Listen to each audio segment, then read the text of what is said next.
বন্ধুরা, যদি আপনাদের হঠাৎ করেই টাকার প্রয়োজন থাকে তাহলে রাত্রিকালে এক মুঠো লবণ এইখানে ছড়িয়ে দিন। হঠাৎ করেই আপনাদের অর্থপ্রাপ্তি হবে।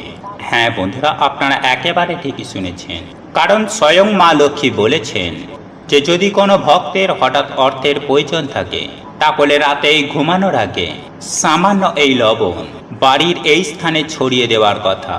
তাহলে পরের দিন হঠাৎ করেই সেই ভক্ত অর্থ প্রাপ্তি করবে সুনিশ্চিতভাবে। আজ সে খুব সৌভাগ্যশালী হবে যে সারাদিনে অন্তত 2 মিনিট বার করে একবার শুনবেন এই অপরা একাদশী ব্রত কথা।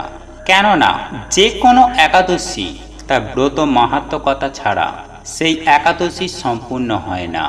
আর আমরা একাদশী ব্রত রাখলে যে বিধি বিধান অনুসারে পূজা আরাধনা করি বা একাদশীর উপবাস রাখি এবং একাদশীর পরের দিন যে একাদশী ব্রত পালন করি, এরই মধ্যে একই সঙ্গে একাদশী ব্রত মাহাত্ম্য কথা অতি অবশ্যই শোনা উচিত। এবং একই সঙ্গে আজ এই একাদশীর সন্ধ্যাবেলায় অর্থাৎ সন্ধ্যার পর ভগবান শ্রী বিষ্ণুর নাম স্মরণ করা উচিত। হ্যাঁ বন্ধুরা, আপনারা একেবারে ঠিকই শুনেছেন।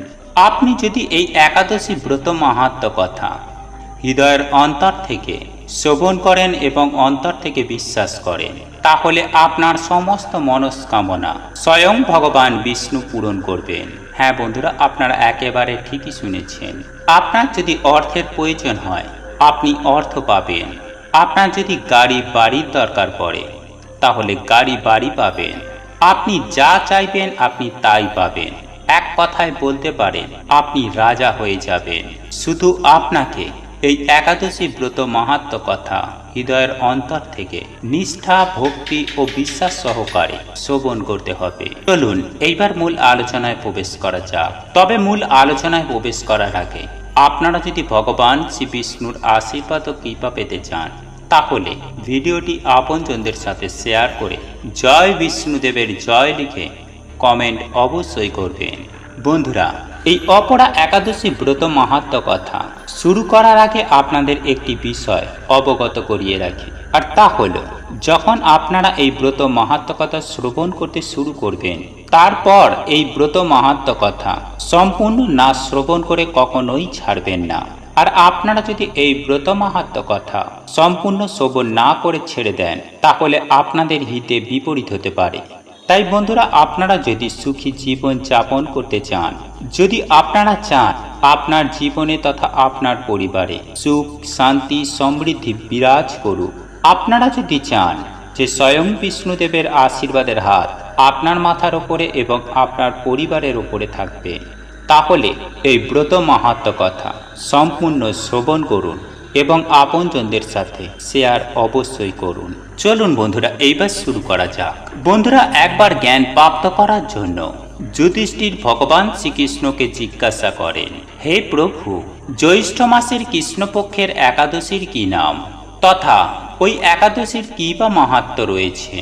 তখন ভগবান শ্রীকৃষ্ণ বলেন, হে ধর্মরাজ, এই একাদশী অচলা তথা অপরা এই 2 নামেই জানা যায়। বন্ধুরা, পুরাণ অনুসারে এই জ্যৈষ্ঠ মাসের কৃষ্ণপক্ষের একাদশী অপরা একাদশী নামে পরিচিত, কেননা এটা অপার ধন প্রাপ্ত হবার একাদশী। বন্ধুরা, যে মনুষ্য এই ব্রত পালন করেন সে সমস্ত সংসারে প্রসিদ্ধ হয়ে যান।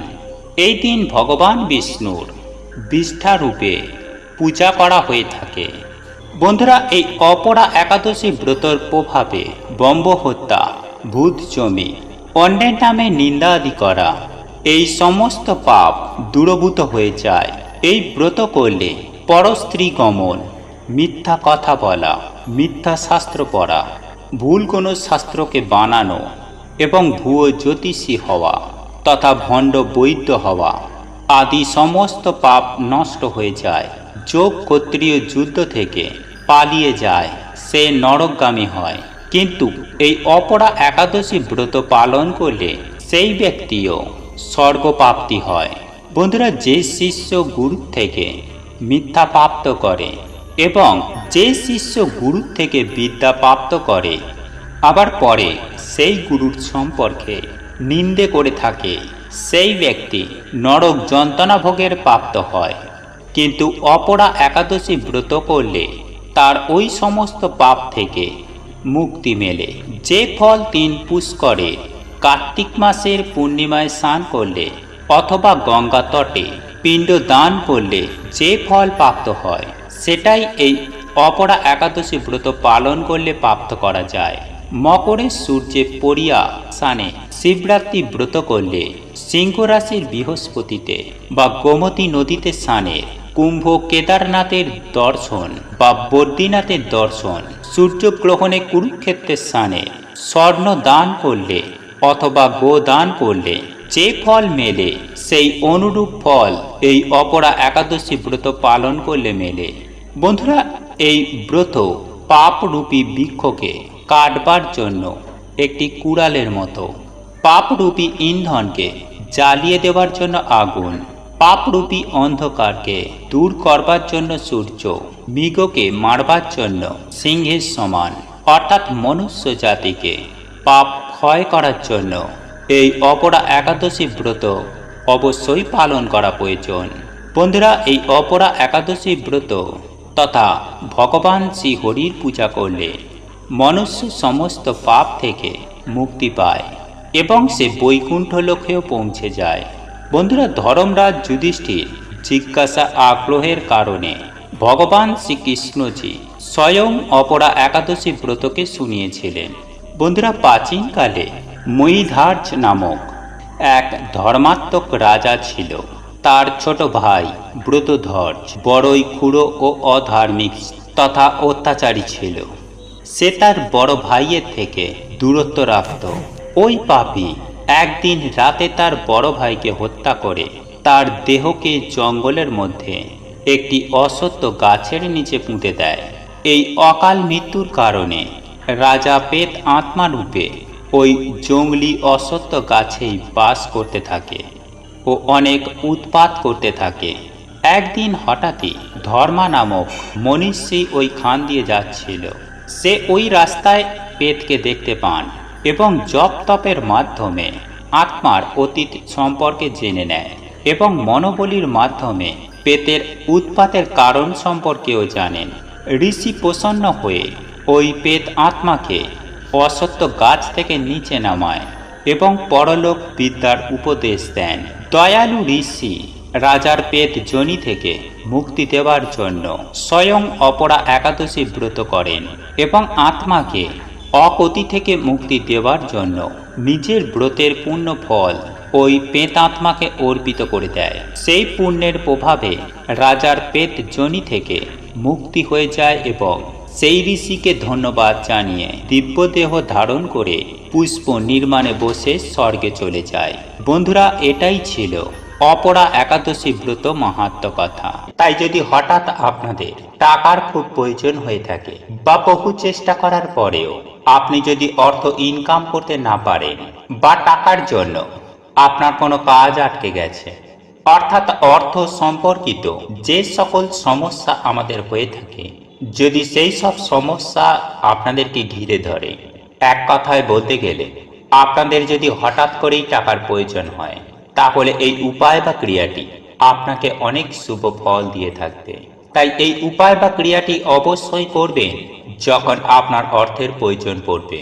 তাহলে আমি সুনিশ্চিতভাবে আপনাদেরকে গ্যারেন্টি দিয়ে বলতে পারি যে আপনারা যদি বিশ্বাসের সহিত এই উপায়টি করতে পারেন, তাহলে আপনাদের জীবনে যে অর্থের সমস্যা, সেই সমস্যা সুনিশ্চিতভাবে 24 ঘন্টার মধ্যে মিটে যাবে। হ্যাঁ বন্ধুরা, উপার্জন নিয়ে যে সমস্যা বা আপনার ব্যবসা কিংবা আপনার কর্ম, সেই সব সমস্যা যদি আপনার থেকে থাকে, সেই সমস্ত সমস্যা থেকে আপনারা খুব শীঘ্রই মুক্তি পাবেন। তাই এই প্রসঙ্গে বিস্তারিত জানার আগে আপনাদের বলে রাখি, আপনি যদি আমাদের এই চ্যানেলে নতুন হয়ে থাকেন, তাহলে চ্যানেলটি অবশ্যই সাবস্ক্রাইব করুন এবং পাশে থাকা নোটিফিকেশন বেল আইকনটি ক্লিক করুন। কারণ আমি বিভিন্ন প্রকার তন্ত্র মন্ত্র বশীকরণ, টোটকা, বাস্তু টিপস, জ্যোতিষশাস্ত্র, পুজো আরাধনা এবং ব্ল্যাক ম্যাজিক করা নিয়ে নিত্য নতুন ভিডিও আপলোড করে থাকি, যা প্রয়োগ করার মাধ্যমে আপনার জীবনে থাকা সকল প্রকার সমস্যার সমাধান হয়ে যাবে। চলুন এইবার মূল আলোচনায় প্রবেশ করা যাক। তবে এই মূল আলোচনায় প্রবেশ করার আগে আপনারা যদি মা লক্ষ্মীর আশীর্বাদে আপনাদের জীবনকে ধনধান্যে সুখ শান্তিতে পরিপূর্ণ করতে চান, তাহলে জয় মা লক্ষ্মীর জয় লিখে কমেন্ট অবশ্যই করবেন। এবং একই সঙ্গে আমি আপনাদের উদ্দেশ্যে আজকে যে বিশেষ মন্ত্রটি আপনাদের উদ্দেশ্যে জানাতে চলেছি, এই মন্ত্র শুধুমাত্র একাদশীর দিন নয়, আপনারা যদি প্রতিদিন রাতের বেলা ঘুমোতে যাওয়ার আগে পাঠ করতে পারেন, তাহলে অনেক কিছুতেই উপকৃত হবেন। এবং আজকে আমি আপনাদের যে মন্ত্রটি জানাবো সেটি হলো স্বয়ং পরমেশ্বর ভগবান শ্রীকৃষ্ণের বিশেষ একটি মন্ত্র। ভগবান বিষ্ণুর অষ্টম অবতার হলেন এই পরমেশ্বর ভগবান শ্রীকৃষ্ণ, এবং এই ধরাধামে তিনি এসেছিলেন কংসের অত্যাচার থেকে আমাদের মুক্ত করতে এবং সেই সঙ্গে মানবকুলকে মুক্তির পথ দেখাতে। কিন্তু আমাদের জীবনে যেন কোনো কিছুর অভাব রয়েছে, সুখ শান্তির অভাব, বা আমরা প্রতিনিয়ত লড়াই করে চলেছি এমন একটি পরিস্থিতি, এবং এই সমস্যার সমাধান করতে অবশ্যই আপনার জীবনে অফুরন্ত সুখ সমৃদ্ধির যোগান দিতে অবশ্যই এই বিশেষ মন্ত্রটি আপনারা পাঠ করুন। মন্ত্রটি আমি আপনাদের উদ্দেশ্যে জানাচ্ছি। মন্ত্রটি হল ক্রি কৃষ্ণায় নমঃ, ক্রি কৃষ্ণায় নমঃ, ক্রি কৃষ্ণায় নমঃ। হ্যাঁ বন্ধুরা, এই বিশেষ মন্ত্রটি আপনারা যদি 108 বার এই একাদশীর রাতে ঘুমোতে যাওয়ার আগে যদি পাঠ করতে পারেন, এছাড়াও যদি এই মন্ত্রটি আপনারা প্রতিদিন যদি রাতে ঘুমাতে যাওয়ার আগে পাঠ করতে পারেন, তাহলে আপনি অত্যন্তই উপকৃত হবেন। ঠিক তেমনি আপনার জীবনে অর্থের জোয়ার আসবে, ঠিক তেমনি আপনার জীবন থেকে বিদায় নেবে এই বিভিন্ন দুর্ভাগ্য এবং একই সঙ্গে অশুভ শক্তি। হ্যাঁ বন্ধুরা, একই সঙ্গে আপনারা আরও একটি কথা মনে রাখবেন যে আপনার জীবনে ভগবান শ্রীকৃষ্ণের আশীর্বাদ ও কৃপা সবসময় বর্ষিত হবে। এবং এই ব্যস্ত জীবনে থেকেও আমি আপনাদের উদ্দেশ্যে জানাবো, আপনারা অতি অবশ্যই চেষ্টা করবেন একটু সময় বার করে পরমেশ্বর ভগবান শ্রীকৃষ্ণের নাম স্মরণ করা, ভগবান কৃষ্ণের কোনো মন্ত্র উচ্চারণ করার। এর ফলে আপনি যে কতটা উপকৃত হবেন তাহলে আপনি নিজেও কল্পনা করতে পারবেন না। হ্যাঁ বন্ধুরা, আপনারা যদি নিষ্ঠা, ভক্তি ও আন্তরিকতার সহযোগে যদি এই মন্ত্রটি পাঠ করতে পারেন, তাহলে আপনার জীবনে নিশ্চিত রূপে অনেক উন্নতি হবেই হবে। বন্ধুরা, আমাদের মধ্যবিত্ত ফ্যামিলির একটি সমস্যা যেটা বলতে পারেন তা হলো টাকা নিয়ে সমস্যা। অর্থাৎ আমরা সামান্য টাকার জন্য মধ্যবিত্ত মানুষের জীবন থেকে অনেক কিছু ছেড়ে দিতে হয়। হ্যাঁ বন্ধুরা, মধ্যবিত্ত মানুষদের টাকার জন্য অনেক স্বপ্ন পূরণ হয় না, সামান্য কিছু টাকার জন্য। অর্থাৎ মধ্যবিত্ত মানুষেরা টাকা জোগাড় করতে পারে না, আবারও কারোর কাছে হাত পাততেও পারি না। তাই এক্ষেত্রে আজকের এই উপায় বা ক্রিয়াটি অবশ্যই করুন। এই উপায় বা ক্রিয়াটি আপনাদের জীবনে অনেক শুভ ফল দিয়ে থাকবে। বন্ধুরা, অনেক সময় এমনটা হয়ে থাকে যে মানুষের খারাপ নজর বা খারাপ দৃষ্টি অনেক সময় আমাদের জীবনে পড়ে থাকে, এবং মানুষের যে খারাপ দৃষ্টি এতটাই খারাপ থাকে যে সেই খারাপ দৃষ্টির জন্য আমাদের জীবনে তার প্রভাব এতটাই বেশি পড়ে থাকে যে অনেক সময় আমাদের বিভিন্ন চলন্ত কাজ, অর্থাৎ আমাদের হয়তো কিছু ব্যবসা চলছিল বা উপার্জন ক্ষমতা ভালো ছিল, সেই উপার্জন ক্ষমতা অর্থাৎ চলন্ত ব্যবসা আমাদের হঠাৎ করেই বন্ধ হয়ে যায়। আর তার প্রধান কারণ হচ্ছে মানুষের খারাপ দৃষ্টির জন্য। এবং তার ওপরেও অনেক সময় এমন হয়ে থাকে যে কিছু খারাপ শক্তি বা অশুভ শক্তি বা নেগেটিভ এনার্জি আমাদের জীবনে তথা আমাদের পরিবারে এতটাই পড়ে থাকে যার দরুন পজিটিভ শক্তি বেড়ে উঠতে পারে না, আর সেক্ষেত্রেও আমাদের বাড়ির আয় উন্নতি হয় না। হ্যাঁ বন্ধুরা, সেই সকল বাড়ির কোনো মানুষ সফলতা পায় না, আয় উন্নতি করতে পারে না, কর্মক্ষেত্রে সাফল্য আসে না, বিভিন্ন জায়গায় তারা বাধার সম্মুখীন হয়ে থাকে। আবারও অনেক সময় এমনও হয়ে থাকে যে না বলা এমন কিছু ছোট ছোট বাধা আমাদের জীবনে চলে আসে যার দরুন আপনার জীবন একেবারে ছারখার হয়ে যায়। অর্থাৎ আপনি কি করবেন কি করবেন না সেটাও ভেবে উঠতে পারেন না। আর এই সকল কিছু হয়ে থাকে অশুভ শক্তি, নেগেটিভ এনার্জি এবং লোকের খারাপ দৃষ্টির জন্য। কারণ আপনারা প্রত্যেকেই জানি যে গাছের ছাই আর মানুষের হাই এতে কোনোদিন ভালো হয় না। বন্ধুরা, আপনারা একটু লক্ষ্য করে দেখবেন, কোনো গাছের ছাওয়ায় ছোট চারা গাছ বেড়ে উঠতে পারে না। আবার দেখবেন মানুষের হাই হুতাশে কোনো মানুষের আয় উন্নতি হয় না। যাই হোক বন্ধুরা, একজন মানুষের ভাগ্য অনেকটা নির্ভর করে তার ওপরে থাকা শক্তির জন্য বা তার বাড়িটিতে থাকা, অর্থাৎ যে বাড়িতে সেই ব্যক্তি থাকে কিংবা যে জায়গায় বসে সেই ব্যক্তি কাজ করছে। সেই ব্যক্তি কাজই করুক বা ব্যবসাই করুক, সেই জায়গাতে কতটুকু পজিটিভ এনার্জি আছে এবং কতটুকুই নেগেটিভ এনার্জি আছে তার ওপরে তার ভাগ্য, সেই ব্যক্তির উপার্জন এবং সঞ্চয়, এই সমস্ত কিছুই নির্ভর করে থাকে।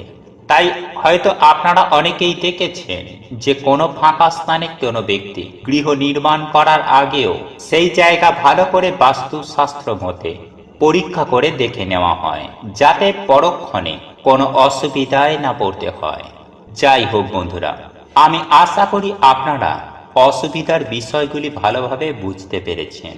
আর এই সকল সমস্যা থেকে বেরিয়ে আসার জন্য আপনাকে এই উপায় বা ক্রিয়াটি করতে হবে বিশ্বাসের সহিত, এবং এই উপায়টি করতে হবে লবণ দ্বারা। বন্ধুরা, আপনারা প্রত্যেকেই জানি যে লবণ এমন একটি জিনিস যা প্রত্যেক ক্ষেত্রে এর গুরুত্ব অতুলনীয়। সেটি রান্নার ক্ষেত্রে বলুন বা বাস্তুশাস্ত্র বা তন্ত্রশাস্ত্রে বলুন, সর্বত্রই এই লবণের গুরুত্ব অপরিসীম। বন্ধুরা, এই লবণ দ্বারা জীবনের অনেক সমস্যাকে সুনিশ্চিতভাবেই সমাধান করা যায়। আর এই লবণকে বিভিন্ন তন্ত্রবিদ্যাতেও ব্যবহার করা হয়, কারণ এই লবণের মধ্যে আছে অনেক শক্তি। বিশেষ করে নেগেটিভ শক্তিকে দূর করার জন্য, অর্থাৎ অপশক্তি, নেগেটিভ শক্তিকে, অশুভ শক্তিকে দূর করার জন্য এই লবণকে ব্যবহার করা হয়। বন্ধুরা, এই লবণের ব্যবহারে সেই অশুভ শক্তিগুলি একেবারে ছটপটিয়ে ধ্বংস হয়ে যায়। তাই এই উপায় বা ক্রিয়াটি আপনাদেরকে লবণ দ্বারা করতে হবে। আর যদি আপনার বাড়িতে বাস্তু দোষ থেকে থাকে, তাহলে সেক্ষেত্রে আপনার বাড়ির যেখানে বাথরুম রয়েছে সেইখানে একটি বাটিতে করে একটুখানি লবণ রাখবেন, এবং সেই লবণটি কিছুদিন রাখার পর আপনারা আপনাদের বাথরুমের যেখান দিয়ে জল বেরিয়ে যায় সেইখানে লবণটিকে ফেলে দেবেন। আবারও পুনরায় কিছুটা ওই বাটিতে লবণ রাখবেন। বন্ধুরা, বাথরুমে যদি লবণ রাখা হয় তাহলে শাস্ত্রমতে মনে করা হয় যে বাড়ি থেকে অনেক উপকার, বাস্তু দোষ দূর হয়ে যায়। বা স্নান করার সময় যদি কোনো ব্যক্তির ওপর, অর্থাৎ যে সকল ব্যক্তিরা ভেবে উঠতে পারে না যে আমি কি করব না, তার অর্থাৎ যে সকল ব্যক্তির মন চঞ্চল, মন খারাপ হয়ে থাকে সদা সর্বদাই, কোথায় যাবে কি করবে বিভিন্ন ধরনের চিন্তায় মগ্ন থাকে, এবং যার ফলে সেই ব্যক্তির মন এতটাই খারাপ হয়ে যায় যে কোনো ক্ষেত্রেই তার মন বসে না। সেই ক্ষেত্রে সেই ব্যক্তি যদি প্রতিদিন স্নান করার সময় এক চিমটি লবণ স্নানের জলে মিশিয়ে যদি সেই ব্যক্তি স্নান করেন, তাহলে সেই ব্যক্তির জীবনে থাকা অশুভ শক্তির প্রভাব, অর্থাৎ যে সকল অশুভ শক্তি তার উপরে ভর করে আছে, বা সে যদি বুঝে উঠতে না পারে, কোনো কাজে যদি তার মন না লাগে, তাহলে সেক্ষেত্রেও সেই ব্যক্তি সুনিশ্চিতভাবে সুফল পাবে। বন্ধুরা, এছাড়াও আপনারা যদি জীবনে সুখ শান্তি সমৃদ্ধি পেতে চান, গৃহ থেকে বাস্তু দোষ দূর করতে চান, তাহলে যে কোনো দিন রাতে ঘুমানোর আগে কাঁচের গ্লাসে 1 গ্লাস জল নেবেন এবং তার মধ্যে কিছুটা পরিমাণ সামুদ্রিক লবণ সেই জলের মধ্যে ফেলে দেবেন, এবং সেই জলটি আপনারা যেখানে ঘুমাবেন আপনাদের মাথার গড়ায় সেই গ্লাসটিকে রেখে দেবেন। তবে এমনই জায়গায় রাখবেন না যাতে ঘুমের ঘরে আপনাদের হাত লেগে সেই জলটি পড়ে যায়। তাই এমনই ভাবে রাখবেন যাতে গ্লাস এবং গ্লাসের জল সমস্ত কিছুই অক্ষত অবস্থায় থাকে। বন্ধুরা, এটি রাখার পর আপনারা ঘুমিয়ে যাবেন। তারপর পরদিন সকাল সকাল ঘুম থেকে উঠবেন এবং আপনার পরিবারের যে ব্যক্তি আপনাদের প্রধান দরজা খোলে সেই ব্যক্তিকে এই গ্লাসের জলটি নিয়ে আপনাদের প্রধান দরজার চৌকাঠে ঢেলে দিতে হবে, অর্থাৎ ভালোভাবে চৌকাঠটি ধুয়ে দিতে হবে। বন্ধুরা, এর ফলে সুনিশ্চিতভাবে আপনাদের বাস্তু থেকে বাস্তু দোষ দূর হবে এবং প্রচুর অর্থ আসবে। শুধু তাই নয় বন্ধুরা, আপনাদের সকল মনস্কামনা সুনিশ্চিতভাবে পূর্ণ হবে। আপনারা এতটাই সুফল পাবেন, দেখবেন আপনারা নিজেরাই চমকে উঠবেন। জীবনে অর্থ, সুখ, শান্তি, সমৃদ্ধি সমস্ত কিছুই আপনারা পাবেন। সেই সঙ্গে আপনারা সুস্বাস্থ্যের অধিকারী হবেন। এক কথায় বলতে গেলে আপনারা রাতারাতি কোটিপতি হয়ে যাবেন, অখণ্ড সৌভাগ্যের অধিকারী হবেন, সারা জীবন রোগমুক্ত হয়ে টাকার গদিতে বসে থাকবেন। তাই বন্ধুরা, আপনাদের যদি হঠাৎ অর্থের প্রয়োজন থাকে তাহলে এই উপায় বা ক্রিয়াটি অবশ্যই করুন।